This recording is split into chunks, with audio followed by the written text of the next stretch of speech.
to another edition of Swerve with me. This is a show where we have adult conversations for mature audiences only. Talk to people usually who have overcome challenges and they're not afraid to show their scars or to speak their truth. And tonight we're taking a little diversion from our normal platform and we are going to be taking on a topic that is not widely discussed, but it's equally as relevant and prevalent in our society today. We're talking tonight about ways that women may be consciously or subconsciously abusing men. Yeah, we're talking about male abuse tonight. So as you come in, as usual, tag somebody. Let them know Swerve with Me is back on tonight. And we're going to delve deep into this whole concept of male abuse. We know that in the world, 1 in every 3 women has reported that she has been abused in some form, whether domestically or physically. But the numbers for men are 1 in 9 men, and these are global figures. We know that men are usually prone to want to talk about abuse if, in fact, they are experiencing it. And tonight we want to take a look at that subject matter. It's not popular, and we salute all the women out there and the men who have found the strength and the courage to walk away from abusive relationships. And it is our desire tonight that someone who may be listening may either be the victim or the abuser. And if they hear any patterns or can identify with anything that we will be discussing tonight, that they will make the necessary changes, get help if they need help, whether they are, again, the abuser or a victim of abuse. So male abuse, what happens? How does it look through the lens of a man? And tonight my guest is someone that calls himself an observer. He's not a therapist. He wasn't trained in abuse with victims, but he's observed, he's lived. He is a minister in the Lord's Church, but in his capacity tonight, this discussion is based on his observation of things that I believe men that he's perhaps dealt with has in fact experienced. And so I'd like to, good night everybody, I'd like to present to you tonight Author Swann. We'll be talking about male abuse, so listen intently, take notes, and please dive in and ask questions. Good night, Author. Good night. Indeed, a pleasure to be a guest on your show and to talk about a subject that is so delicate, that is so embarrassing for men. Definitely. So, guys, if you're listening out there, let me know if you hear any feedback, because I know we've having some challenges. Want to say good night to my aunt, of course. She's always supporting. Good night, Joba. Good night, Nioka. Come on, tag somebody. Let them know we'll be talking about male abuse. Tag the men in your life. If you have sons, brothers, even your husband, tag. It might be sensitive, but tag the males in your life and let them know we're talking about male abuse, and this is going to make for a rich conversation. So, as you said, it's a delicate subject. We don't often hear reports in the news about men going to a police station and saying I've been abused, or we don't see them doing interviews about abuse in our society in general. But that does not negate the fact that it's happening in some circles throughout the world. And I want to, first of all, begin by saying to you, Arthur Swann is no novice, and while I told you he's not a professional as in terms of therapist in this particular thing, he is a counselor, he is trained, and he has some skill set. His history itself is rich and vast, and we'll talk about that some other time.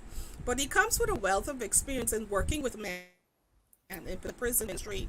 And so he's had a lot of interchange and interaction with men. Good night, Christine. Good to have you. Good to see you. So let's begin. I want to start with this one because, by the way, I came across Arthur, I think it was just last week. He was on another show having this discussion rather, and I told him I got to get you on my show because I need to ask some questions about some of the things that you're saying. So tonight, Arthur, I want to start with this whole concept of expectation abuse. Let's get into that. When you say expectation abuse, what do you mean? Well, when I say expectation abuse, and this abuse could happen subconsciously or consciously by the abuser. An expectation abuse is an abuse where one's wife put more expectation on that individual that he's capable of achieving. And so if she tried to set goals for him, if she tried to expect too much from him, and he is not physically, mentally, or intellectually capable of meeting that expectation, and she continuously apply this pressure for him to like meet these goals and live up to this expectation, live up to this standard, that could turn into a form of abuse because now she's pressuring him to to be what he's incapable of being. She's pressuring him to achieve what he's incapable of achieving. Now, don't get me wrong. Now, I'm not saying you don't try to push a person and try to get the best out of a person. What I'm saying, when we expecting too much out of an individual and they are not physically able or mentally able to achieve what we are expecting, and we keep applying that pressure, it can turn into abuse.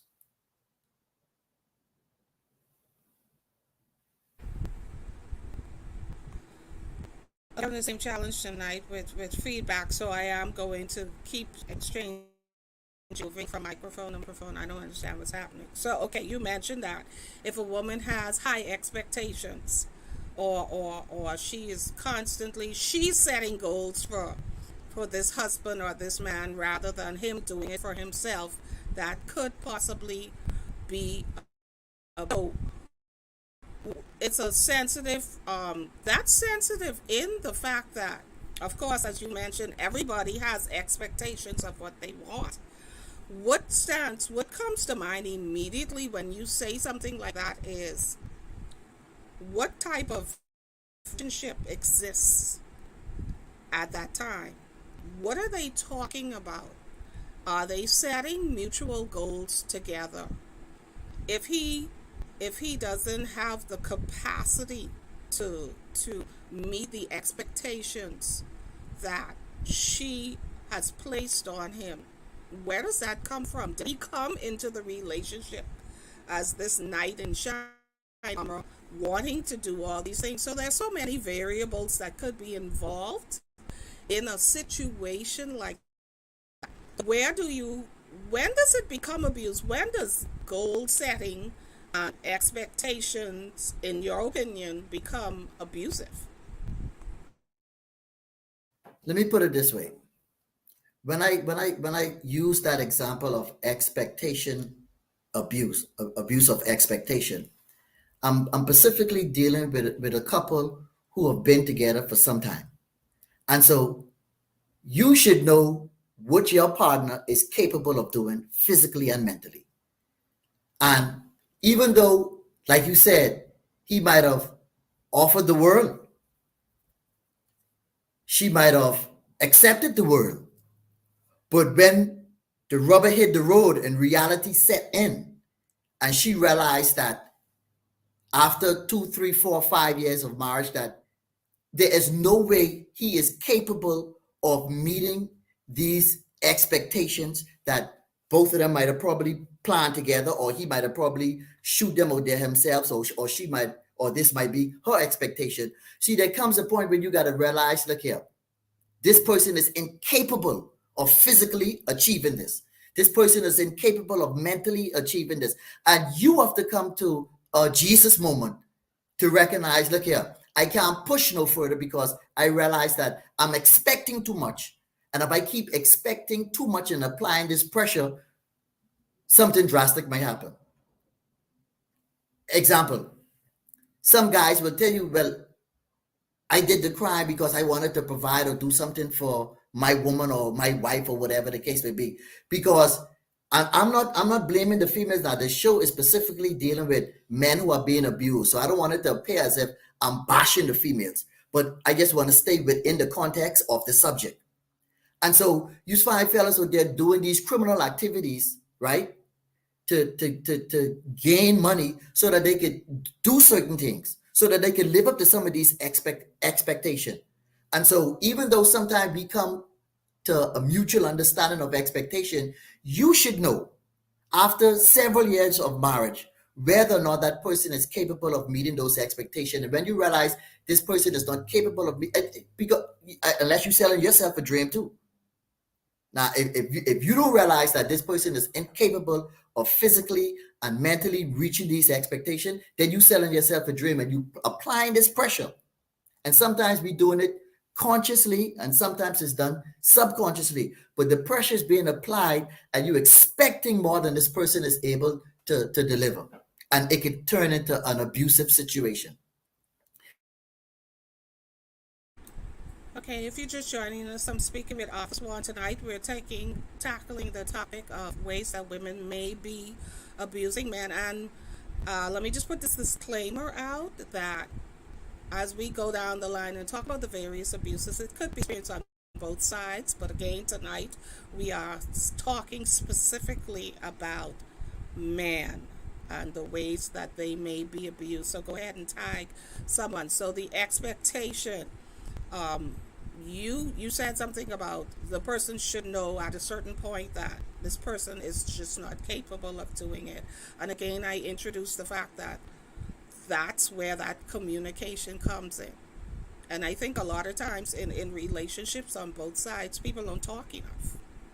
They don't share enough with each other. And every time I hear somebody say you should know, I said no. I always say no, they shouldn't know, because some people need to be talked to, explained, and I never leave something up for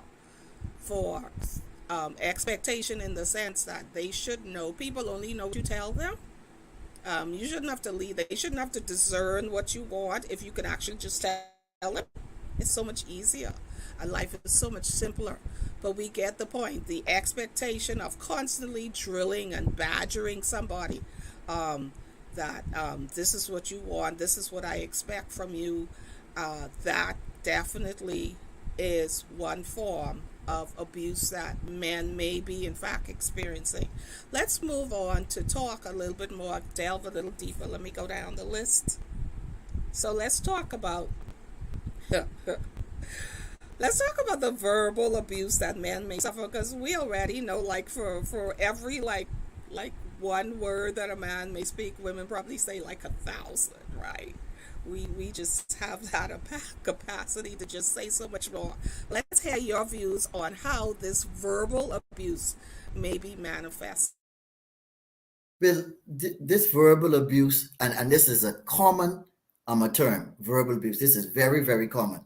And when you try to make a man feel less than a man by your words, telling him he's worthless, he's no good, he just like like how we say in the Bahamas, you just like your pa. And in other words, for our international audience, you just like your father. And so we say these things and we keep pounding these things and pounding these things, and you are verbally taking out the essence of him being a man. And let me give you a scripture to show you where this fall from grace came from. In Numbers chapter 30, God gave specific instructions as relates to men and women. He said, if a daughter or a wife make a vow unto the Lord, and if the father or the husband hears that vow unto the Lord, that father or that husband had the power under the Mosaic law to disannul that vow. Hold on now. This vow is between the female and God. This vow is between a female and God. Nothing's supposed to come between you and your God. But God put such a responsibility on man that he said that if your father or if your husband hear you make a vow to me, and he decide to disannul that vow, God will respect what that husband or that father said. So if you as a wife or a daughter go before God and you make a vow to God that you're going to do this or whatever the case may be, and your husband or your father heard that vow, God give that husband or that father the authority to step in and say, hold on, I don't want her to be responsible for that vow. I want to disannul that vow. And your vow will be disannulled immediately.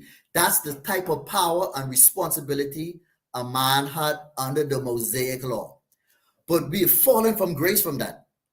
Because what happened is that I think we concentrate too much on our position as leaders, and we didn't pay much attention to our purpose as nurturers and providers and comforters and lovers. And so that's where the abuse come in, by trying to abuse our power. And when you take away that power from that man who knows that he had that type of authority with God, when you take that away from him and you start to call him stupid, you start to tell him he's no good, you start to tell him he's worthless, you start to degenerate him verbally. And sometimes you have some female who will use obscene language.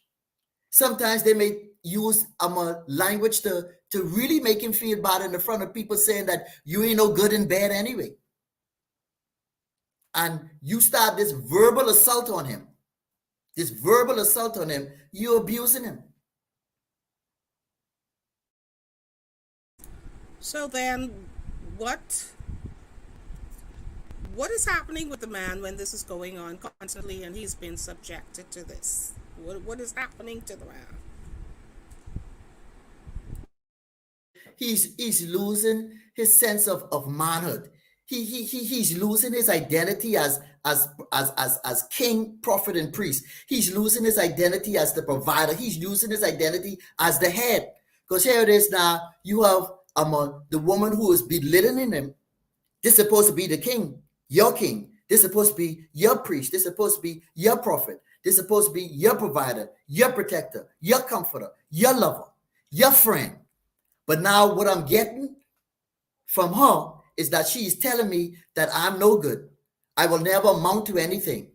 I perform poorly in bed, and probably that may not be true. But just to take away and strip me of my dignity of being a man, you will tell me some of the most hurtful things. And mentally, that could put a man in a place, and sometimes it's a place of no return.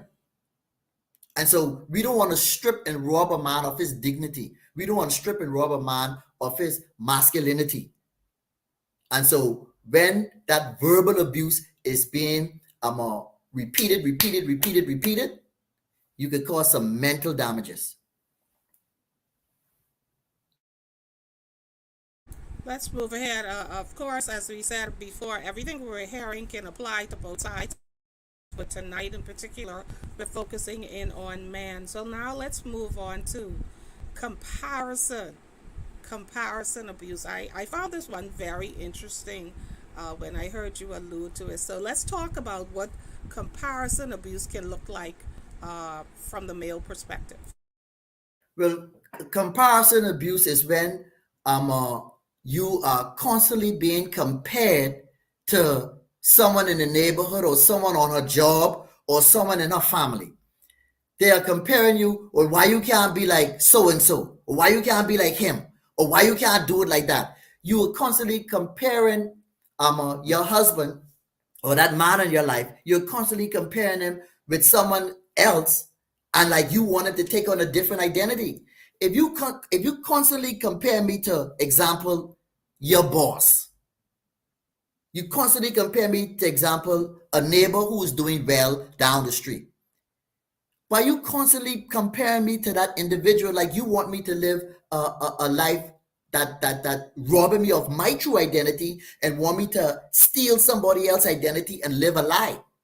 Because now what you are doing, you are comparing me to the neighbor down the street. You're comparing me to your boss at work or one of your co-workers at work. And you know what's going to happen? By by you comparing me to the neighbor down the street or to one of your co-workers or your boss, every time you go to work, I'm uncomfortable. You know why? Because I looking at your boss or or the person that you're working with as someone who I have to compete with now. So now I'm comfortable when you go to work because here it is. It appears to me that the desired man that you would like to have is at your place of employment. The desired man that you would like to have is a few doors down away from where we live, who's driving probably the nice Lexus or the nice Honda Accord, or who don't have is hurricane windows in, and you know it appears as if he's doing well. So now you are comparing me to John Doe, or comparing me to the Joneses, right? And want me to, why you can't be like him, or why you can't be like that. And now you want me to strip myself of my identity and start to identify as someone else. Now you want me to live a lie to suit your fantasies. And so you start to compare me with other people in an unfair way. And it causes me to be insecure when I see you go around, when you are around those people. I feel insecure, and then that paranoid sets in, and I start to think all type of crazy things. Mind you, it may be just that you comparing, it may not be a physical or sexual attraction that she has towards the individual, but by you constantly bringing up that person and comparing me to that person, I'm not going to feel comfortable when you go to work and you're around that person. Because I think now the lunch break is a little rendezvous to a hotel or a motel or whatever the case would be.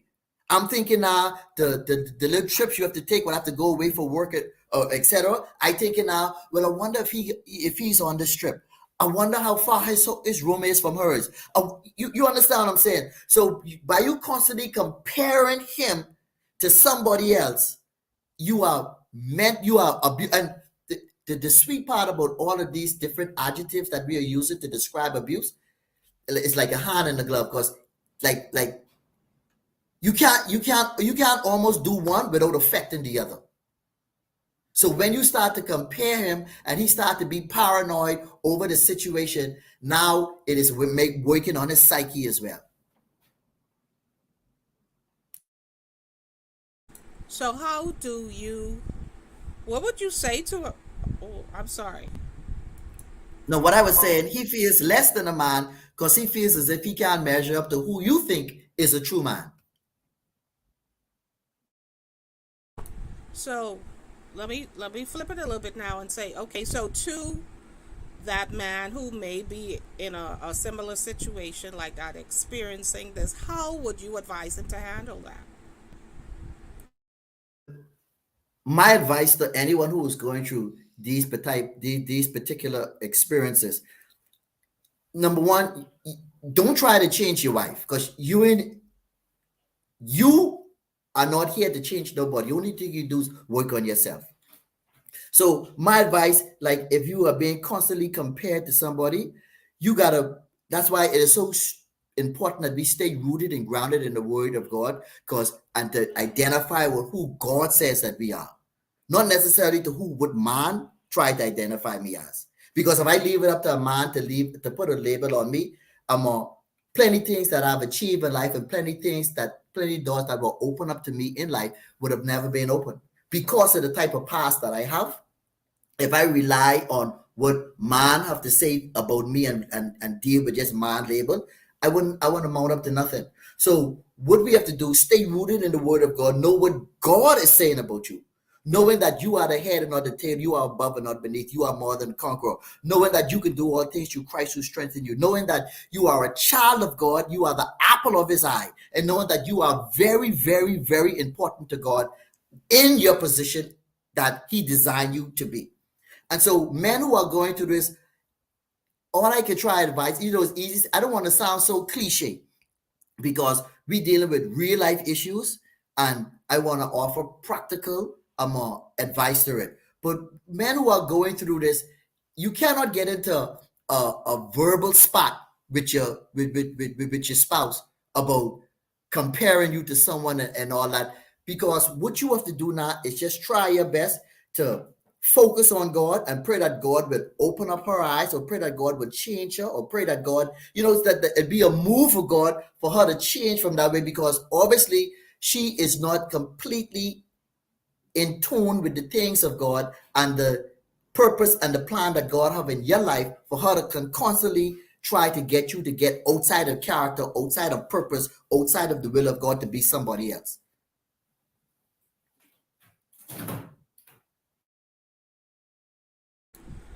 That speaks to people who obviously are in covenant and relationship with God, but for the person who is unsaved, um, does the same apply? What do you say to that? Who's unsaved ain't really take the medicine would be given normally, because you even will have this reaction from a saved person. They will cause this would happen. It can develop into an argument. It can develop into something, or you trying to compare me to so and so. It can cause him to try to go there, do something illegal to live up to her standards, to live up to who she's comparing him to, right? It can cause it will cause him to start to devalue himself and go outside of the relationship to try to look for that comfort for that person who ain't telling him all of these hurtful things, and rubbing his head and telling him, oh baby, you so sweet, you so this, and someone else is affirming him while you knocking him down. And so a person who's not rooted in the word, and even men of God, mind you, because we still living in this world, and I trying to keep it as real as possible. Even men of God will find it a struggle to maintain their faithfulness in a relationship when they are being abused like that. And so I don't have no quick fix for it. Absolutely no quick fix for it. But we find ourselves, when we trying to fix it, we get in an argument about it. Or we try to say, we blame that woman, she always doing, she always doing this. Then the next woman come and she do the opposite of what your wife is doing. So what you think is going to happen? You can gravitate towards that woman. And it may happen quicker with an unserved person than it would happen with a served person. Not saying that it wouldn't happen with a saved person, mind you. But I'm saying chances are, if we want to be keeping it real, it may happen quicker with someone who is not Bible based and have no Bible foundation. And so some people ain't gonna take that abuse. Some people can act out physical, and then you see she has to go to work with a black eye, and you wonder why. And I'm not excusing him for hitting her, Don't get me wrong. But some people handle their frustration, their anger different. Whereas one may walk away, one may go into his man cave and just chill out himself, or go hang with some of his boys. Some may get ball up them fists and start throwing blows.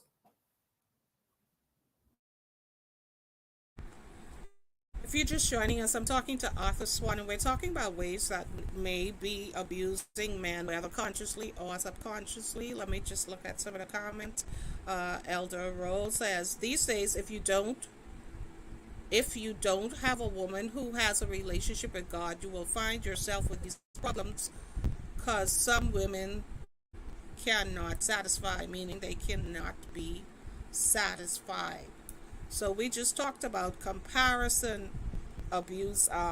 Let's how physical abuse could possibly manifest, and this may be a little difficult to believe because we believe that the man is stronger or whatever. But what does ways can physical abuse manifest in a relationship?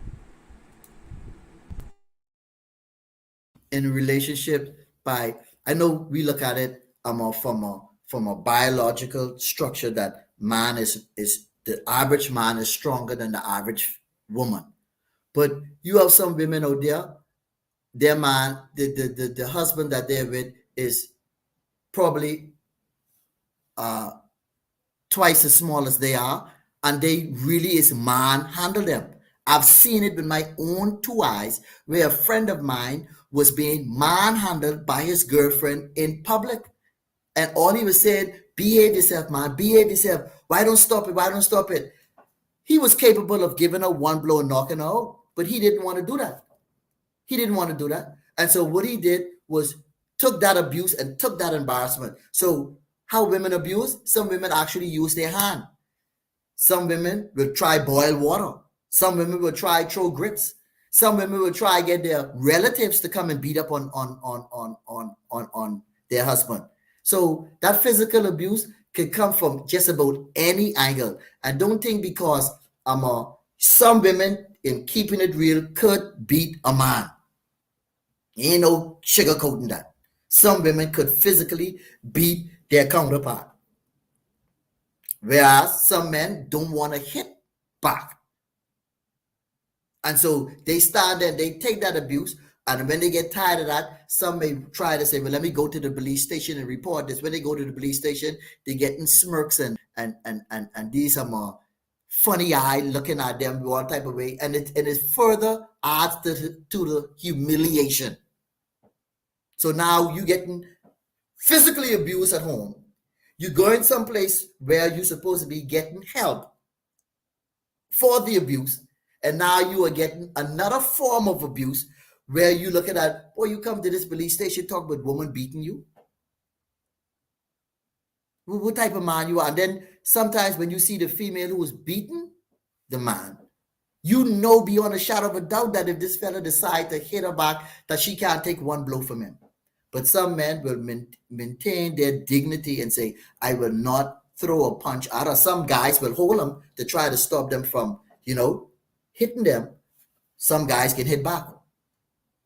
And so that physical abuse, don't think because you're a female, some female slap men, female punch men, female throw objects at men. Plenty times on the street, you see a female telling their boyfriend, you don't want me to go call my brothers for you or my uncles for you. And even though they are not the one who's actually throwing the physical blow, they're responsible for the physical abuse that he will subsequently get if these so-called brothers and uncles and friends were to come and attack him. And so that's a common abuse. That physical abuse, that's a common abuse. That verbal abuse, that's a common abuse. We know about them. We hear about them just about every day.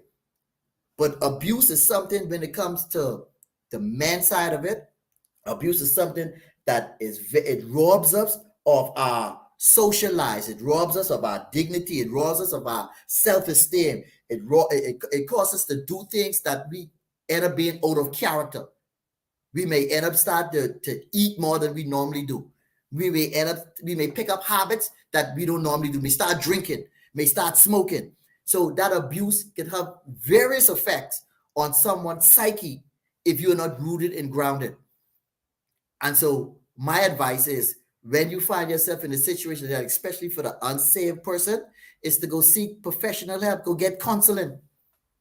You go get counseling and try see if she's with. You can't make it get counseling, but try see if she's willing to go and get counseling as well, because that is an unhealthy situation that you guys are in, and eventually it is a time bomb. Someone is going to explode, and you can say, boy, I should have get help, or someone can say, I should have intervened.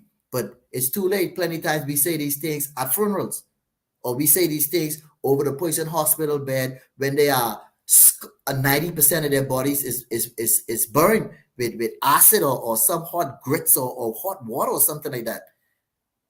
And we wait till it's too late before we intervene. Or some people say, well, I need to get out of this toxic relationship, but some persons don't have nowhere to go. And you find yourself trapped physically, mentally, and emotionally in a relationship that is not conducive to your well-being.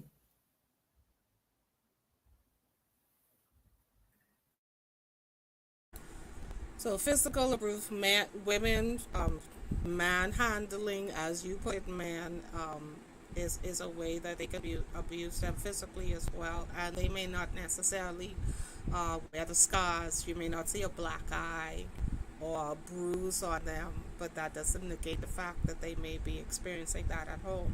The next one that I want to talk about is financial.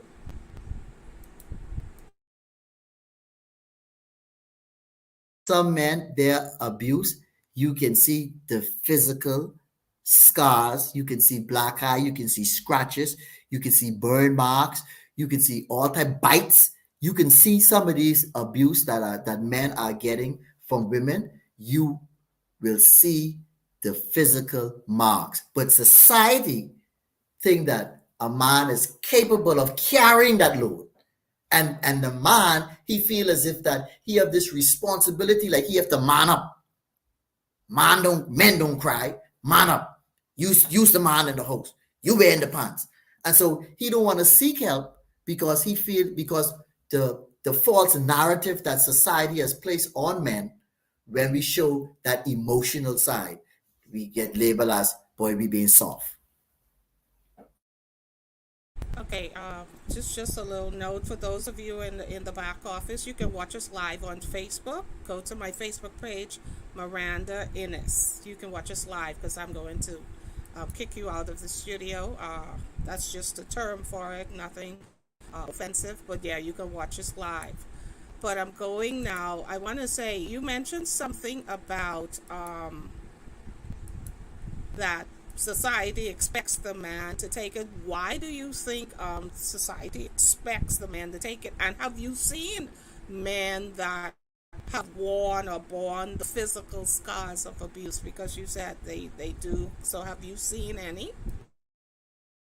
Well, first, why I think society expect for man to take it because that's the narrative of just about every culture around the world that the man is the provider, the man is the protector, the man is the muscle in the relationship, for lack of a better term. And so we don't expect, we don't look for the man to be the abuser. When this first term abuse, a relationship abuse first came out, it was dominantly done by men abusing women. And if you go way back then, it was really secretive. The men who were being abused, they were really keeping it on the DL because now women didn't have this much as much liberty as they enjoying now, way back in the day. And so for you way back then to say you being abused way back then, it really was a stigma then, and that stigma continued to carry on. You remember growing up, you would hear the male child is being told, "Stop crying, boy.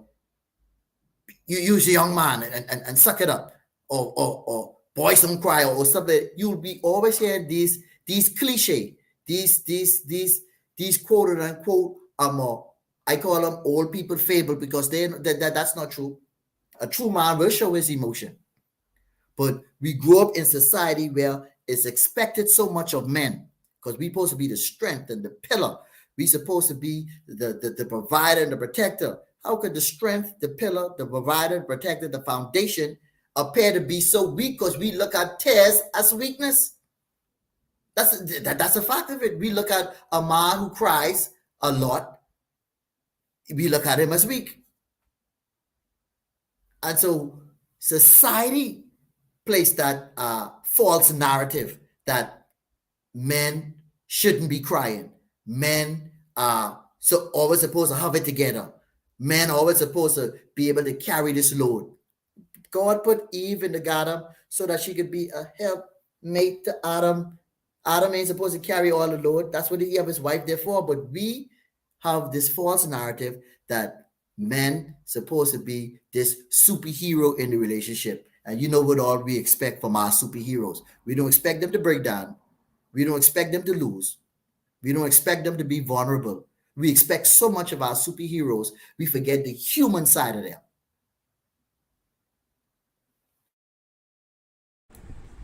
So we live in this patriarchal society, and pretty much men carved and created the narrative that they were these superhumans and they were these kind of things. And what's happening now is they're kind of pretty much reaping the reward of the narrative that they created because it was men, because women didn't have a say. We didn't create the culture. We kind of followed, as was our role back then. And even as it's now beginning to turn a little and more women are in leadership positions, the reality is that you cannot have a conversation like this without pointing out the patriarchal society and what men have done. Even in portraying themselves in roles, and because they were conditioned and preconditioned not to express their emotions verbally and not to show it, because they were pre-positioned not to come or appear as weak This is what's happening now, and because these men have been conditioned and raised in that way, we come into relationships obviously that are going to be dysfunctional just because a person is entering a relationship who has not yet become in tune with who he is, in touch with his emotions, who doesn't understand that it is okay to express emotions too. And every time I hear this conversations with people saying women are so emotional, well, so am I, because we both are emotional creatures by nature. Our emotions are simply just displayed differently. Man may be aggressive, it may be aggression, it may be in silence, they may shout, they may hit. All of those things, actions, they are emotional. Women may cry, they may verbalize more. And so there is no women are more emotional. Men are equally as emotional, but they're just expressed in different ways. And so because of the culture, because a man who may have been raised by a male or not, but whether he, once he gets with his peers, whether it might be in gangs, whether it might be friends at school or whatever, and they're taught we're supposed to be tough, we're supposed to be able to take it, they bring that same dysfunctional attitude into relationships that they enter into. And so women now are faced with these men that come into this relationship, whether saved or unsaved, believing that truly we in charge. We in charge. We supposed to be in charge because that's what they've been preconditioned with. And I said all of that to say now I want to switch to another area of abuse that you noted, which would be the financial abuse. Let's talk about that because that is really, really heavy. How women may be abusing men financially. Oh, somebody say, I will hit back. Okay. Well, yeah, that's the financial abuse. You know, it's often said that the guys will drop their girlfriends to school and go on the blocks and chill out whilst their girl at college trying to get a higher education, a better education. So we find ourselves in a society where the ratio for guys with tertiary education versus the females is very low. The scale is not balanced. You have more women with degrees and more women with higher degrees. So more women are entering into the professional and the corporate world and ultimately making more money than their male counterpart, right? So here's where the financial abuse comes in. You're married, and because you have a limited education or limited job skills, you have a job that is not paying you top dollar, whereas your wife is making probably six figures, or I mean, twice or three times in some cases more than you are making. Well, some females feel as if because I have the financial power now, I have the financial strength now that I taken on rulership or headship of this relationship because I'm the breadwinner in this house. And so here it is, we go back to where the man feeling as if that because he's not financial, he cannot compete with you financially, and it shouldn't be a competition in the first place. But I'm using these terms so that we can be practical. So he feels as if he can't compete with you financially. And so therefore he feels there again feeling less than a man. He ain't the number one provider. He can't live up to maintaining the mortgage in the house. He can't live up to maintaining the car payments. There's only a limited amount that he can do because his salary is only so much. And so now the female, because she is making so much money and so up in the corporate world and making all of this money, she could start to financially abuse him, let him know that certain things can't happen unless I say so. I run into buying books. I run into the checkbooks. I can say would go into this and would go into that because your little chicken feed you making ain't saying nothing. That's my money we're carrying this family. And so he find himself in a position where, boy, my wife making this exorbitant amount of money and I making these pens, and instead of us coming together, and I'm not saying this is a situation for all household and every situation where a female is making more than a husband. I'm not giving a fallacy of false composition. I'm not encompassing everything in it. What I'm saying is that in some cases, when a man is making significantly less than his wife, she now feels as if she is the head person in charge now. She's the short caller. She makes all the decision. No money get moved over to the bank. No money get moved around. No expense. Nothing can be purchased.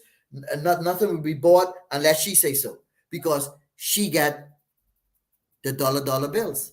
And so when she put him in that position, instead of us working together, baby, I know I'm making more than you, but we one. Our salary come together to make this thing work. And so some females can use that as a leverage against their husband and make him feel as if like he's enslaved to her now, because he have to rely on her so much for financial support. And if that female don't have some principles and some morals, it could lead to her financially abusing him by making him feel as if that you ain't really carrying the weight in this family. I carry the weight in this family, so I make the major and the big decisions, and you just gotta go along. You just along for the ride. That's basically how I look at being abused financially. You or if the husband ain't working, this year allowance, you take this, that's all. And that you better hope that that could do the trick. Or you get no allowance. You go there and you try to get yours. I work hard for my money. This money's mine. My daddy always provided for my mommy. And so my daddy provided for my mommy and take care of my mommy. My mommy ain't have to pay no mortgage. And she go back to all of these things what her mommy didn't have to do. Because she learned this example from her parents. And so she feels as if the money what she's making, that's hers. You supposed to take care of the mortgage. You supposed to take care of the car note. You supposed to take care of all these things. My money's supposed to be for me because my father took care of my mother. So there it is. You can see that comparison abuse is setting in. That financial abuse is setting in.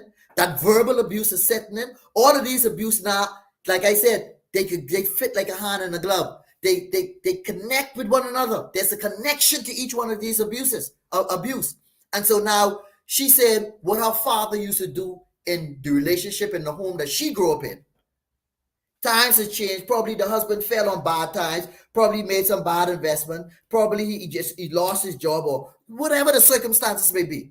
But you so hooked on how your father treated your mother. My mommy was a stay-home mom, and anything she wants, she get. You feel as if you should be afforded the same opportunity when he is incapable of doing it because of his present circumstances. And I'm not saying that his present circumstances is going to determine how he's going to look in the future. But we got to deal with the issue at hand. And the issue at hand is that he's not gainfully employed, or he is probably gainfully employed, but he is not making money that would actually sustain a mortgage and the utility bills and school uniforms and groceries in the house and the extracurricular activities that you want to participate in. Well, why you ain't taking me to over PI to have lunch or to Green Parrots or wherever to have lunch or to have dinner like that? Because I have to rely on your income to help me. And then you making me feel as if that like you ain't trying to make this money that you making like it is our money, like it's just strictly yours. And some guys go through that and live that daily. Some wear it well, some don't. Now you get some wives who are making significantly more than their husband. You get some wives, like they call them, like, you know, the term, I'm a midwife, a home wife, a stay-home wife. We living in this 2022 now.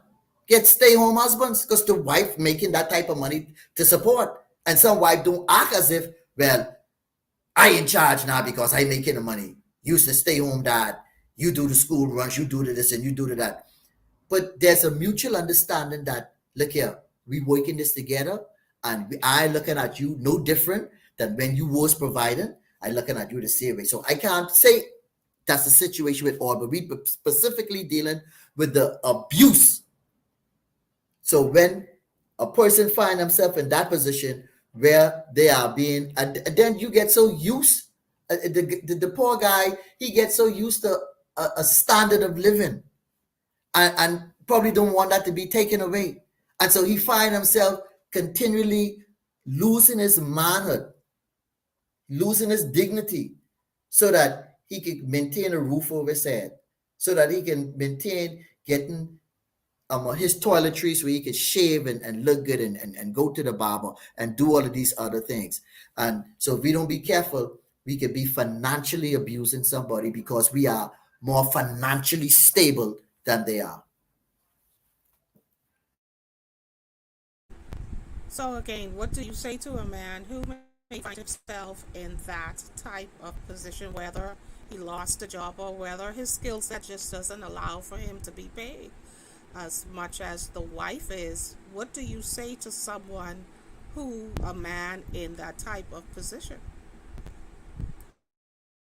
That's advice I can give him. You got to tighten up your belt, because if you making a conscious decision to stay in the relationship, right?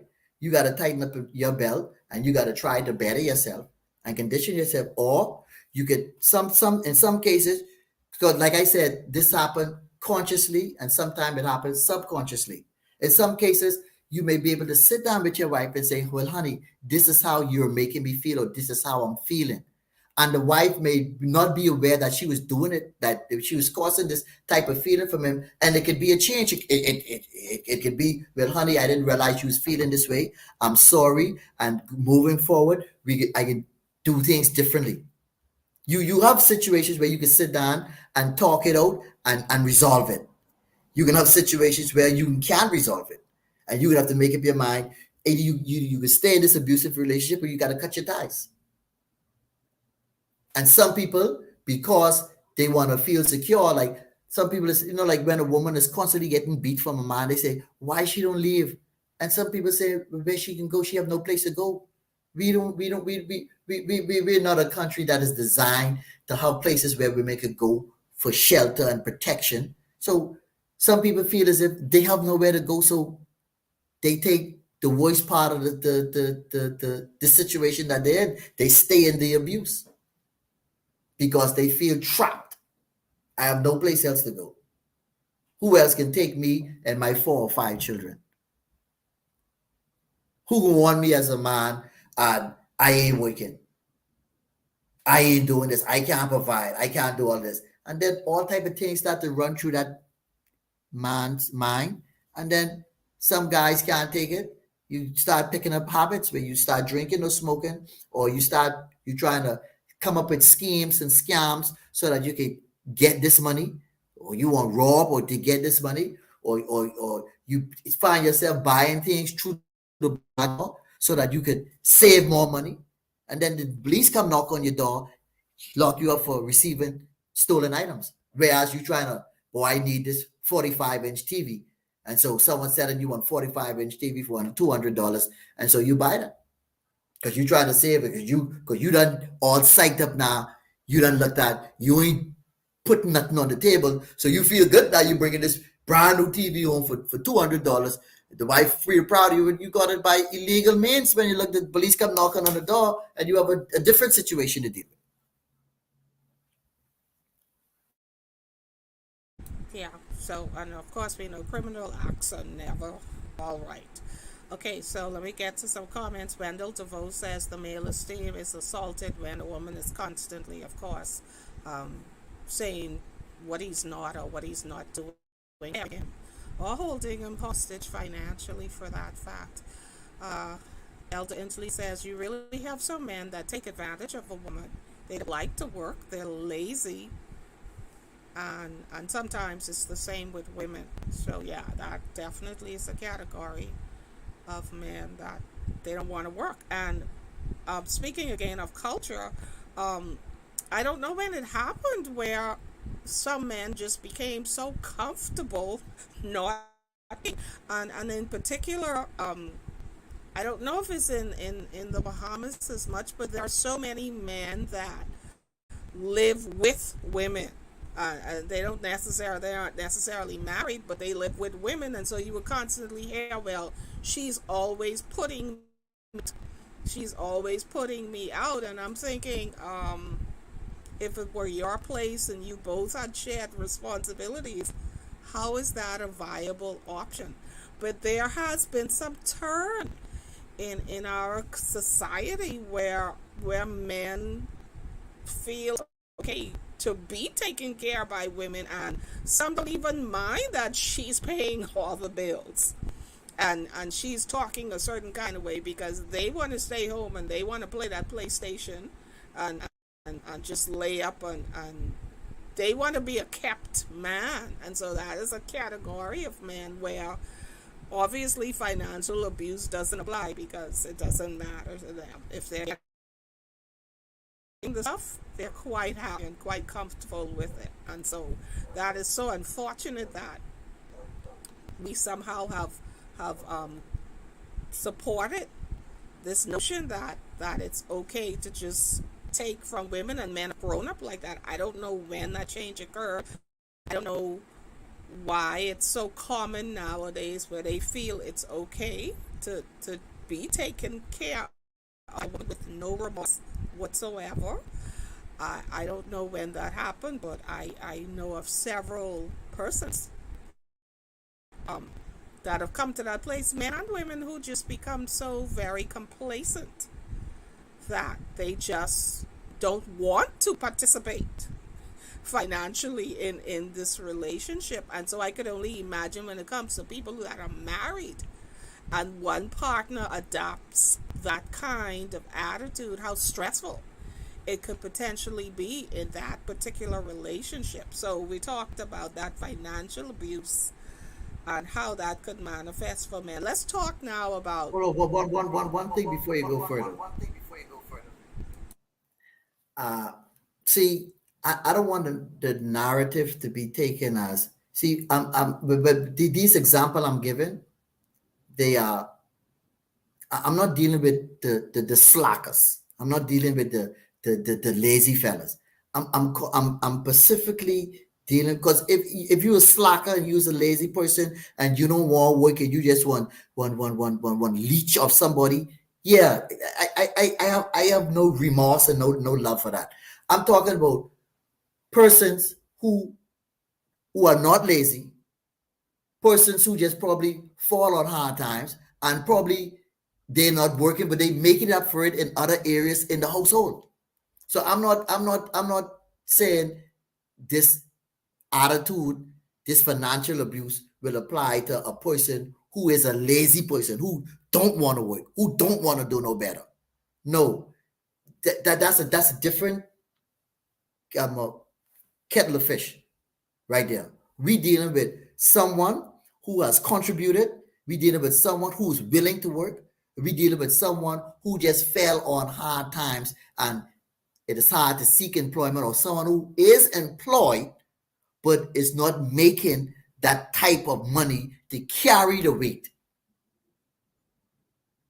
And so that's the type of person we're dealing with. We ain't dealing with the person who wants to stay home and just play PlayStation all day and just hang out with the boys and just kick the breeze. No, we dealing with someone who is this the adjective lazy is not attached to their name.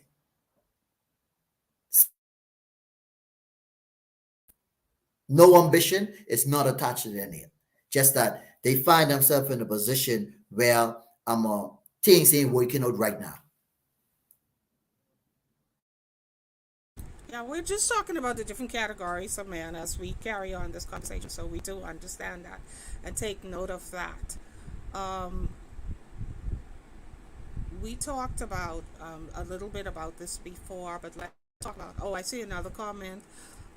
Someone says, and this is, sometimes you find a man takes advantage of a woman. They do not like to work. They are very lazy sometimes, and the woman is also the same way.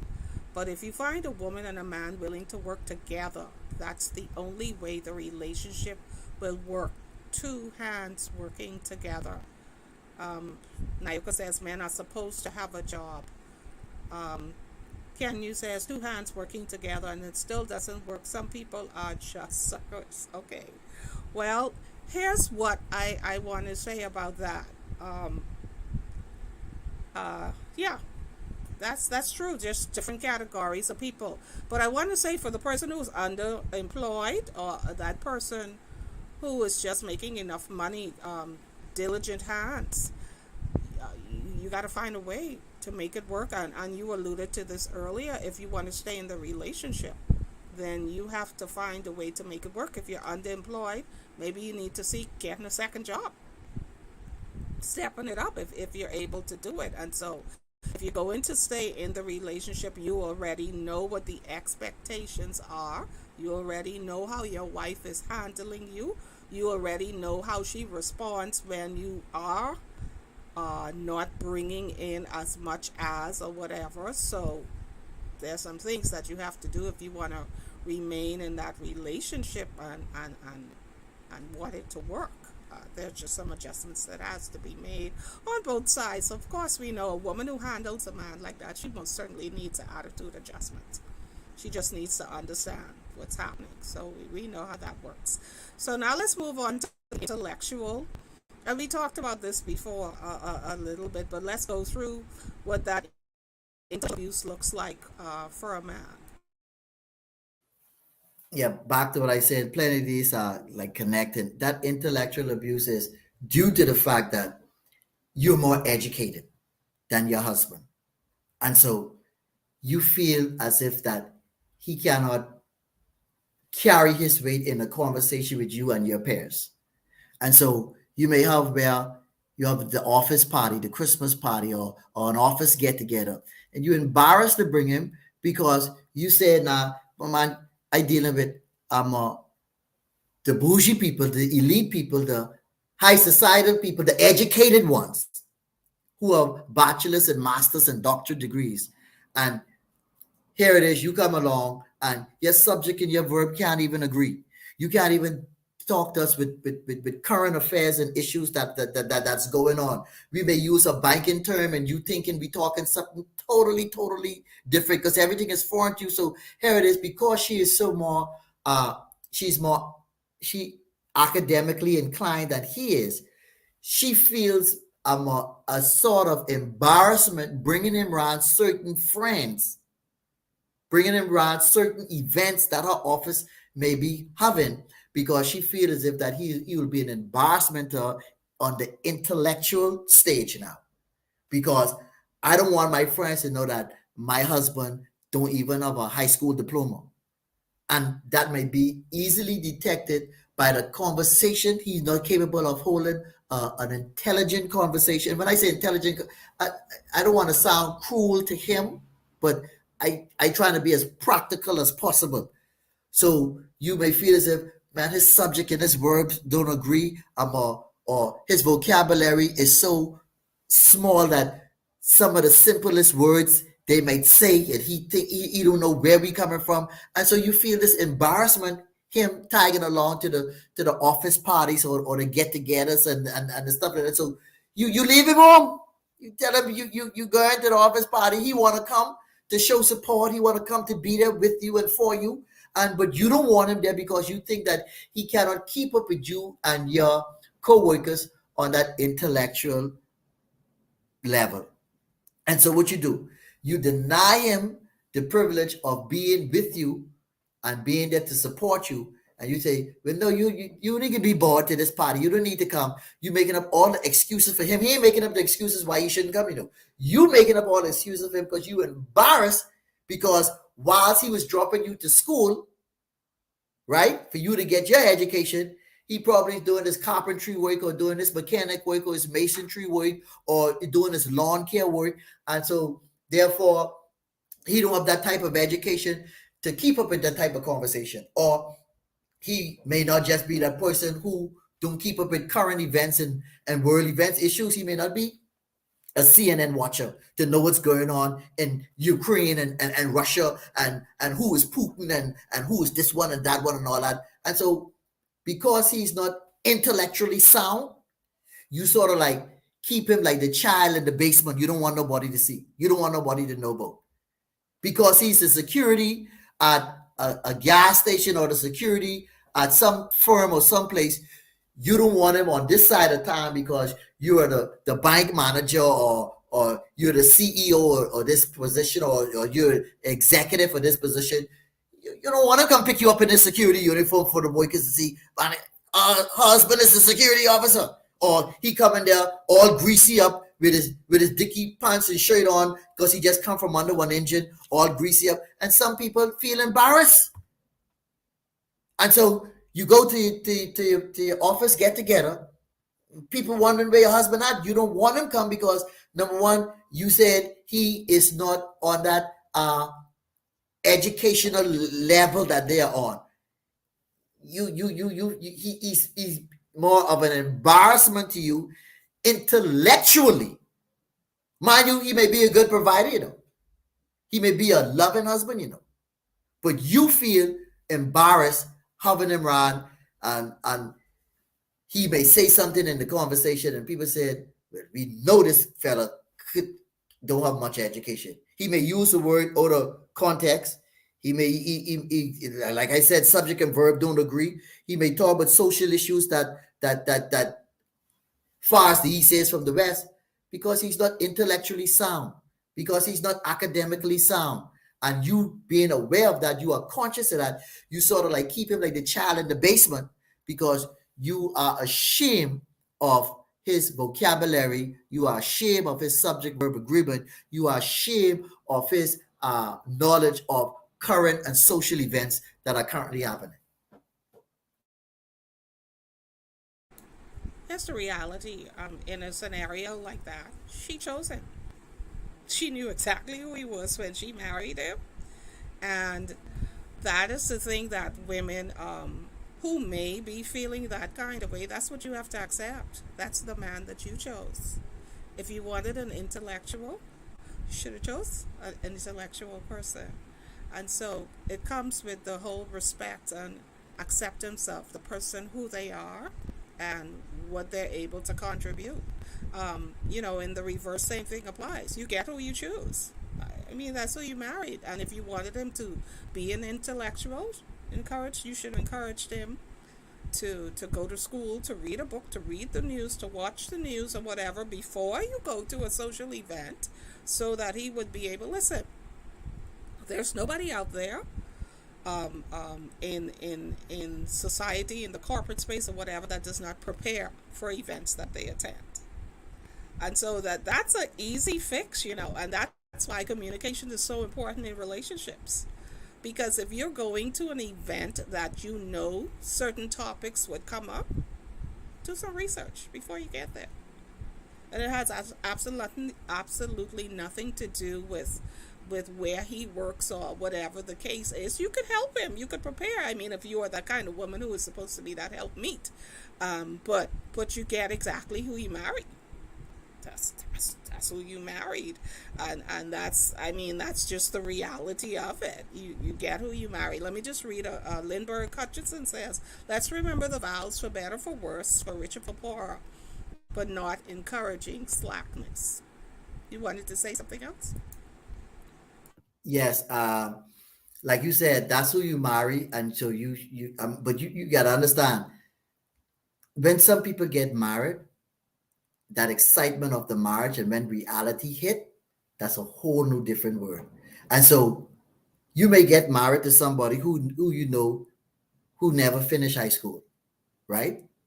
And now you have your master's degree in a particular field, and now when you start to feel that pressure, you may not be a person who can handle the prayer pressure, because you may not be thinking, well, this will be a problem.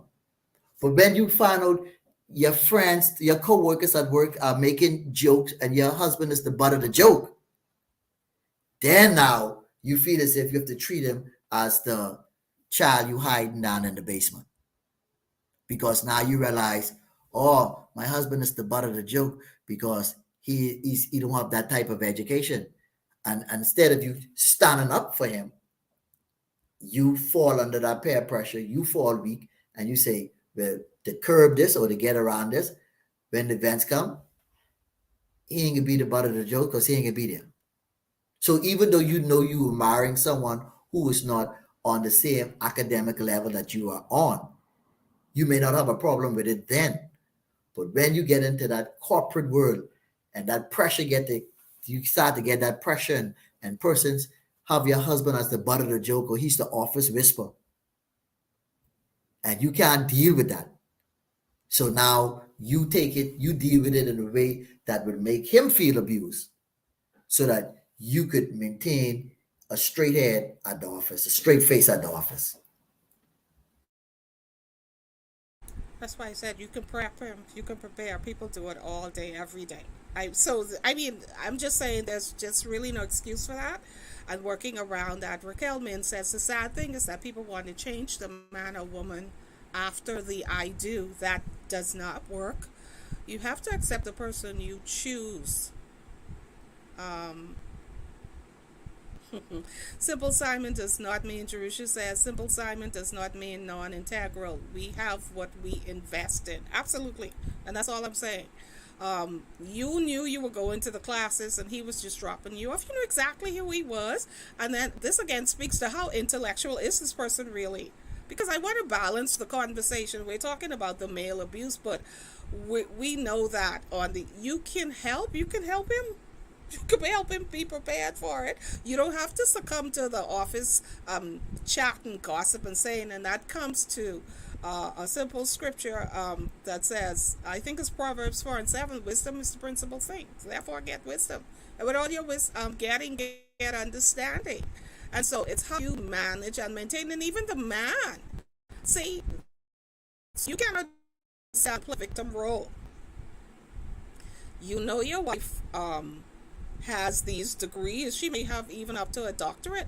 And it doesn't matter if you're a carpenter, you're the best carpenter that you know, because guess what? You could go into that circle and begin to talk about carpentry and nobody else there knows anything about it. You're the smartest person in the room because they can't communicate at your level. They can't discuss the things that you can discuss based on your skill and what you're well versed in. And so that's why I go back again to saying, you said, mentioned something about before she was married and getting all caught up in just the being married. That's why a courtship period is so important. I don't care how old or young you are. These are the types of things that you discuss. You talk about exchanges. You talk about social settings. You talk about these things, and you can help to prepare the other if that's what you really want to do. And that speaks to your intellectual strength, male or female, because you want the best for this person that you are with. You want them to be seen in their best light. And so you hiding them in the closet or leaving them at home is certainly not the way to go about doing it. But then we know, true to form, as you say, this is what people do. Okay, Raquel says, work to improve him or her, not to degrade them because your status may have changed. It's the better or worse. Erica says, iron sharpens iron, therefore he can learn from her as well as she's learning from him. It's a two. Oh, definitely. But that is notable that some people do that, and they do feel a certain kind of way once they get a degree, even if it's an associate's. It could be an associate's, and then they go up and they get a bachelor's, oh my gosh, a PhD. Oh no, you can't talk to them then, because as far as they're concerned, you're really not on their intellectual level. But again, you may be able to discuss some things about in your particular field that they have absolutely no clue about. They have no clue about. And they will, how would they feel if you started talking about some things that they knew nothing about? And so it's just a matter of, I think it's a balancing act, and it's a delicate balancing act among couples and relationships, and how they view each other, how they value what each other brings to the table, and how they begin to encourage each other. I think, so we talked about the intellectual. Definitely, let's talk about the sexual, in particular, the sexual abuse and And in wake of everything that's going on in the Bahamas and this whole conversation about marital rape, what is marital rape? Does that even exist? Is that a thing? How can a wife abuse a man sexually? Yeah, now you know everyone can have their ears tear wide open for this for this segment here. But uh you a man could be abused sexually by being denied sexual activity, and constant denial could lead to abuse. Or you only get it when she feels as if she needs something from you. So she more is like, I can let him get happy tonight so that I could get this, or that this new dress I wanted, this new bag I wanted, and so she withhold it and give it to him and have sex with him so that she could be able to get what she wants. And so when he wants to have sex, she withholding it for him because right now I don't need nothing right now. So she using it as a tool to get what she want in some instances. In some instances, she just ain't having that intimate relationship with him on a regular basis, and that can lead to abuse. Because the scripture tells us that this ain't me talking. This the scripture tells us in Corinthians. It says, the wife said, let the husband render unto the wife due benevolence, and likewise also the wife unto the husband. The wife has not power over her own body, but the husband. And likewise also the husband has no power over his own body, but the wife. Defraud ye not one the other, except it be with consent for a time, that ye may give yourself to fasting and prayer, and come together again, that Satan tempt you not for the inconsistent I mean the incon you know what I try to say. I get tongue tied with the word right now. But trying to be consistent. And so when you could find yourself using the sex part of the relationship as a manipulation tool. You can find yourself using the sex part of a relationship as something that you want to deprive him from. And then, listen here, man. We living in a real world, and let's be practical as possible. There's a reason why God had the Apostle Paul, inspired the Apostle Paul to pen this letter to the church of Corinth. He said, you don't deprive one another. Don't do that, because that can lead into something else. And so you may say, well, you the one to step out on the relationship. Yeah, and I'm not excusing the person for stepping out on the relationship. But the scripture clearly tells you, when you deprive someone of this particular part of the relationship, it's right here. You can't get no plainer than this. Say, don't defraud ye not one another, except it be with consent for a time, that ye may give yourself to fasting and prayer. And so this constant no, no, no, no, no, no, no, no, no. What we expect to happen in the real world? Would we expect that, or this constant, I only giving it to you as a manipulation tool for me to get something? What do you expect to happen? So is God in error when He's giving us, telling us, don't defraud one another of this part of the relationship, because you know the potential this withholding it could produce? God know that we are men. Sex is something that we need. That's something that we need. And when you can use it as a bargaining chip, or you can use it as not about you just, you can use it at all, then what more you expect? The scripture tells us, don't do it, because this will gonna happen if you do it. But then you have some people who do it. They use it for a bargaining chip, and some people do it because I just ain't in the mood, or I tired, or I this, or I that. Make up all the excuses for weeks upon weeks upon weeks upon weeks upon weeks upon weeks. What you expect to happen? You get men of God who are struggling with this. You get people who ain't in the church who struggling with this, because they won't be with their wives. But here it is, the wife making it. I using this as a bargaining chip. So when I could get that Gucci handbag I want, or when I could get that Pandora bracelet, or when you can ping the host like you promised to ping the host or do this or do that, and so now you using that in an abusive way, and you know what can happen? I need to say no more because the word tell us don't do it because such and such may happen. That's what the word say. I say in the ship, it's God. So you don't take no issue with me. Got to take it up with God. And so we find that where that is happening. And like you say, like only because this is a discussion with men who are being abused, but you find some men abuse their wives that way by not wanting to sleep with them or whatever the case may be. It's vice versa, but we dealing with men who are being abused. So that's why more all of the emphasis is on the female actions in situations like this. And so you can't do that because right there, First Corinthians chapter 7, you can start from verse 2 straight on down.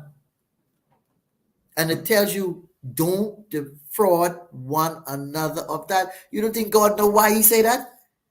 God know why he said that. We call God all wise, all wisdom. But when it comes to that, we think God's stupid. God know why he say that. Because men are easily aroused than women. This is something that men need, not just want. And so when you use that as a bargaining chip or you deprive them of it completely, you are abusing them. And some people depriving them of it, I saying that's the intention to abuse, but that's the end result. It's an abusive act. And that I get scripture to back that up. Okay, boy, this time is fast running out. Let me get to some comments. I'll reserve mine. Let me read these comments. Pauline says, this is some eye-opening stuff. Forever Faithful says, is there a reason why he or she is not interested in intimacy or depriving one another? Okay. Joba says, this is real talk. Elder says, the Bible says, when a woman withholds her body from her husband, it is like a sign of witchcraft. Monique Burrows says there are times when husbands might not treat the wife right, and she's holding out to get her husband's attention. You can't expect a woman to give into her husband. Okay, wait a minute. You can't expect a woman to give into her husband if there's something lacking. He won't communicate with her to ease her mind to want to satisfy him. What else? We got another one in. Okay, you have to believe that they are a representation of each other if things are to change. Okay, go ahead. See, again, the subject matter is men who are being abused. This, we making up all of these different excuses to excuse the behavior. We dealing with a man who is being abused. We dealing with the woman who's being abused. We dealing with why we dealing with you using this as an abusive tool. We looking at a guy. You have no reason for doing it because the only thing you want to do it for is you want to manipulate because you're trying to get something. That's your reason for doing it. You have no other reason for doing it because you said, well, I work all day, I tired, or I this or I that, or you making up a different excuse or whatever the case would be. See, I don't want the females in the chat to feel as if like they have to make up a reason to defend they have to make up a reason to defend the female position. Because I'm not here to attack females. That ain't what this show is about. This show is about men who are being abused, and these are different aspects of abuse. And so we can print it up with a wonder why she ain't want to do it, find out why she ain't want to do it, or he ain't do it. See, you try to make up all of these excuses. You understand what I'm saying? To justify why you doing what you doing. I ain't here to cast no. I here to lotion, pet, and powder all of these different angles and all that. I dealing specifically with females who have good husbands. You understand what I'm saying? And who are manipulating God gifted them to the husband for personal gain. And some who are just doing it because they have all the excuse in the book. But when we try to turn around, but I wonder why she ain't do it. What we gotta find out why she ain't do it. He probably get her mad or he probably ain't listening to her. We ain't dealing with that side of the issue right now. We dealing with what you doing to try better the situation. What you doing as an abuse, whether you doing it consciously or subconsciously. We can have a show where we can deal with all these other different issues and that, right? But I don't want us to get lost in it and trying to make up all of these different excuses. Yeah, of course, there can be mitigating factors in every situation. In every one of these different abuse I came up with, there are different mitigation factors for each and every one. But our target focus is men who are being abused. And when we say a woman is being abused, we don't jump up and say, oh, we don't. When you see that big black eye, but I wonder what she do. We sympathize with her black eye. You think he should do something like that? He need a good cook, then she need to leave him. He need to get locked up. We ain't say, boy, but I wonder what she do. That might have been the very one who tried to throw 10 or 5 punches on him and he just swing once and catch a solid eye. But he get the bad end of the stick because she walking around with the black eye. You understand what I'm saying? So we keep trying to get these different, there's different mitigating factors to each and every one of these. But I just want us to deal specifically with the issue. Men are being abused in different facets of life. These different type of abuses, men are suffering from them, and men don't want to address them because they feel shame, they feel embarrassed, and we hiding from it. And that's what we want to deal with. We trying to get away from that stigma. We trying to help men. Someone posted in my chat today, it was Dave Williams. He posted in my chat today that there are 120 desks, in other words, places where women can go for help for different situations. Well, how much you have for men? How much you have for men? But we can come up with she ain't doing this because he do something. But the minute she have a black eye, he's a cruel man. He said this. You ain't say, well, what she did.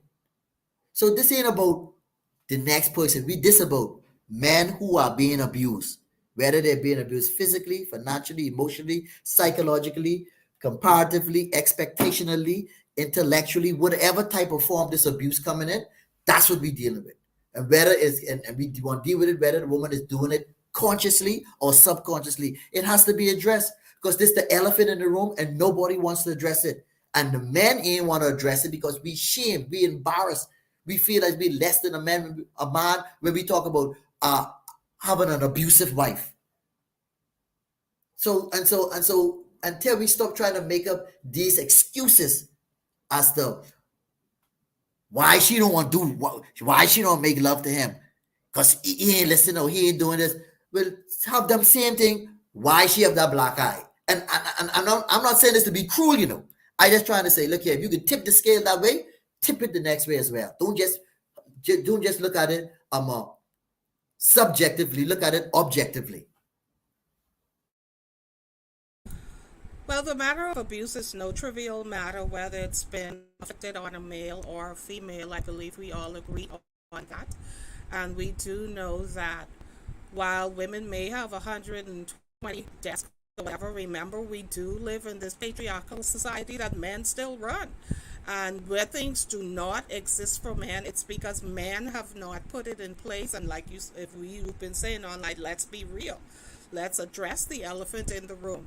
It's incumbent upon men to come forth, to say they are experiencing the abuses that they may be experiencing just like women. It takes a certain degree of humility to step up and say somebody has abused me. We know that. Women struggle with it all the time, but they find the courage somewhere at some point. Some of them to step up and say that, and that's why we get the reports. We'll never know the true figures of anyone that's being abused, whether male or female, because it's only the people who come forward and identify that it is happening to them. And that takes courage, that takes boldness, that takes a special grace to be able to share your most intimate secrets with strangers and to say, this is happening to me. And so, for the men out there who may be experiencing any type of abuse, they have to find the courage, as women do, to step up and to say, it's happening to me. And as women agitate and advocate every day for more and more concessions and to be noticed and to be recognized, men ought to do the same thing. The advocacy, advocate for the help, advocate for the phone line, advocate for a safe house for them, advocate. That's what it's going to take, no matter where you live and any place in the world. And that's why advocacy groups exist, to be able to say, listen, we have something to say, we have identified an issue, and we want to be recognized. And so that's why tonight I spent time not only identifying ways that men may be being abused, but also to ask the speaker, what advice would you give to these men? Because now men have to step up. Nobody can do for you what you can do for yourself. That's just it. Nobody can do for you what you can do for yourself. If you need help, there are places in you to keep speaking until somebody hears you. That's what happens every day. People and more people are finding the courage to step up, to say, this has happened to me. And it takes so much. So my purpose in doing this show is that if any one person, man or woman, comes across the show at some point throughout the course of the weeks and months ahead, they would know that, yes, we see you, yes, we identified that you have an issue, and yes, there is a recourse. Call somebody and keep calling until somebody listens to you. Because while there may not be many places that men can go, there are places that they can go. I mean, wherever you live, because, we have an audience that's diverse. But Google it. Do the research. Find out where you can go, whether it's a church, whether it's a men's support group, whatever it is. There is some place that you, if you are a male, that you can go. It's going to take humility. It's going to take feeling vulnerable. And it's going to take you expressing and showing all of those emotions and doing the things that they have told you that men should not be doing. But if that's what it takes to get the help that you need, if that's what it takes to be recognized and noticed, if that's what it takes to save somebody's life, then that's what needs to be done. Your final parting words, because we're out of time. Well, it's interesting that you said that what we need to do is to advocate for the deaths for men in various places, and that's presently being done now. But for that, for it to be more effective, it have to be a paradigm shift. It have to be a new mindset, because we still have this old way of thinking that a man is supposed to this and a man is supposed to that. You understand what I'm saying? And so they have the international men's day, the organizers for that. They trying to get the different ministers to have these places available, and to start these things, to have this desk available for men. They've been working on this even before the pandemic, way before the pandemic. But the urgency of it is not being realized, because we still have that mindset that men have it all together. And until we can change that mindset that, look here, our men are falling in the cracks with being abused and not being helped and not being heard, until we could get that realized, that comes to full realization, we can continue to have this slow movement as relates to having the death set up for the men and all that. They've been trying to do this long before the pandemic, but the urgency of it is still moving at a snail's pace, because we don't look at that as something that is needful right now. Probably because it's relatively new when you compare it to organizations and different institutions that came up to support women and their abusive relationship. But the fact of the matter, we live in a technological age now. The fact of the matter, we know that these abuse are happening. The fact of the matter, we know that when you open up your show, you give the statistics on. I think you said one in nine and 1 in 10 or 10 and 1 in 10 men reported abuse, but we know the number is significantly higher than that because this is something men don't report because they feel shame. So when we get to the point where we can have a new set of thinking, change our thinking to what we think man ought to be and man should be, and set up these different desks to assist men in the situation, we could even with this, if we move more expeditiously on this, we could stop plenty stuff with men going into prison. We could stop plenty things with men turning into being abusers. We could put a stop to plenty of these things if we were to take this as a society as a whole more seriously. We don't. We don't, because we still have this stigma what a man should be and what a man ought to be, and a man ain't supposed to be crying and a man ain't supposed to be complaining, but he getting abused. And so until that change, we can continue to have this slow pace, because the organizers of International Men's Day been trying at this for the longest. But everyone is moving at a snail's pace because we don't look at it as a pressing issue for where we are today. And so my being abused, in an abusive relationship, seek help. Seek help. Swallow your pride. Forget about how you was taught what a man's supposed to do and how a man's supposed to feel. Your very life and sanity is at hand. Seek professional help. Talk to somebody. Get that off your chest. There's someone out there that you could confide in. There's someone out there who's going to help you and help walk you through this and listen to you. Because sometimes you just want somebody to listen. Don't walk this journey by yourself. Don't think you're in it all alone. And sometimes it may take you getting embarrassed. You may have to be the Rosa Parks of this movement.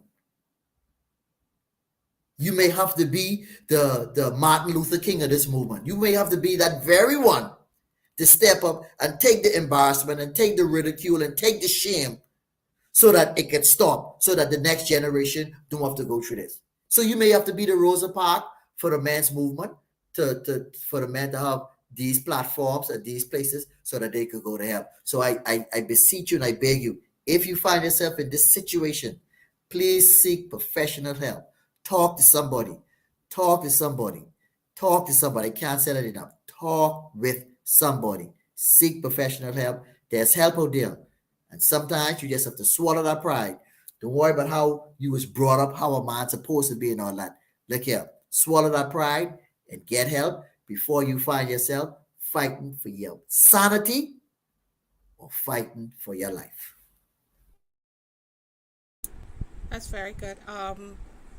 Let me just read some more comments before we go. Monique says, speak out and address it. Men shouldn't be subjected to abuse either. There are plenty of men being abused.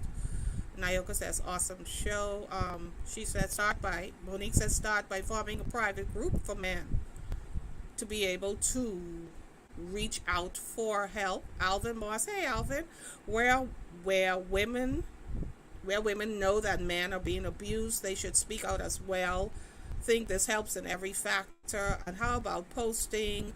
Monique says, how about posting men who they can contact for help? I think what's important is that, particularly for men, raising men, mentoring men, being among men, that what you say is echoed throughout all of the sessions wherever men are, telling men that it's okay to ask for help, letting men know that it's okay to show emotions, because like I said, all of us are emotional creatures. Ain't nobody ain't not emotional.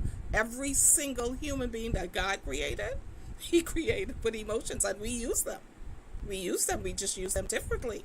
And so the work that you're doing in the spaces that you influence, and other men, that's going to be important, because women are doing the same thing and fighting. But remember, because men control the purse strings in most societies, because men are the decision makers, let's call it what it is, then they are the ones who budget and put the money and the funding where they need it to go. Men need to keep crying out. They need to keep saying, you need to keep assuring young men that it's okay. It's okay to say if you are being abused in any way. And if we start from our boys, if we start from our boys and sharing with them, it's okay. You don't have to be hard. You don't have to be emotionless. It's okay for you to say, this hurts. It's okay to say, somebody is hurting me. It's okay to say, I'm not comfortable. If we train our boys, then they grow up into healthy, functional men, and they will be able to help and to share with their peers alike. And so if you have any names or groups that presently exist that you are aware of, or numbers, you can call those numbers out. And yeah, that's it. We really went way over time. But definitely, I want to say thank you, Arthur Swann, for showing up in this space and for sharing your observations on ways that women may be consciously or subconsciously abusing men. It has been an eye-opener, as one person alluded to, and I do believe that it's going to be something that will help so many men and women in future. So women, check yourself. If you're in relationships, check yourself to see if you may perhaps be guilty, consciously or subconsciously, of any of the things that we've discussed tonight.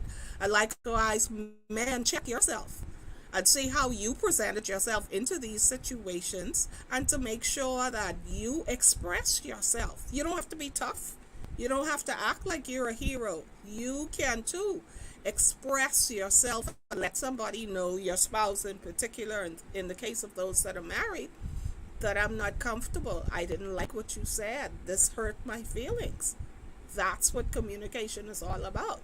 It's sending a message, it's decoding the message, and it's receiving it on the other end. And so I want to encourage men and women in relationships to have dialogue, to talk to each other. I mean, to literally take some time to talk to each other, because I know of many relationships where that's the problem. The couple, they don't talk. And they sit back saying, they should know. He should know me by now. She should know me by now. We've been together long enough for them to know. And to that, I say no. People know what you tell them. They don't have to guess. They don't have to try to figure you out, and have to try to discern anything if you simply tell them how you feel. It really is that simple.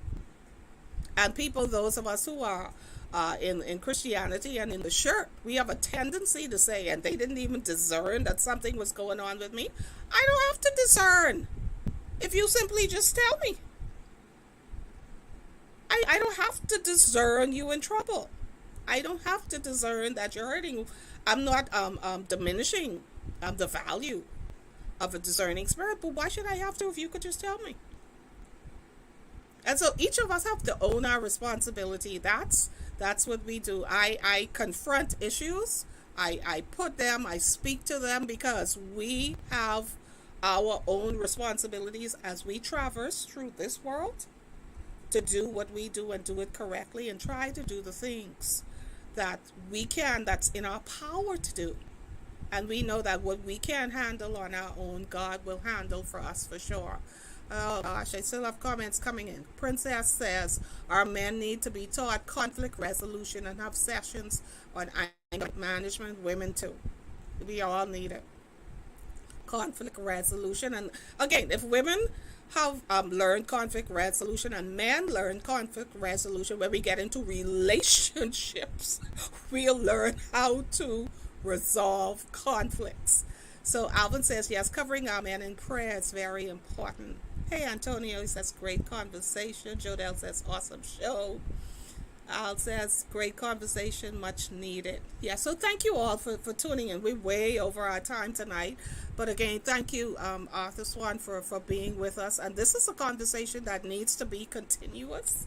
And men need to be constantly talking about this, not just on International Men's Day, but in your men's group, in the Boy Scouts and the Boys Brigades and whatever boys clubs that exist out there. Men need to get out there and advocate and continue to do the work as women are doing, as we try to create a healthy space for all of us to live in mutually. So thanks again for all of you tuning in. See you again next Sunday, same time, same place, 8 o'clock for Swerve with me. Good night, everybody.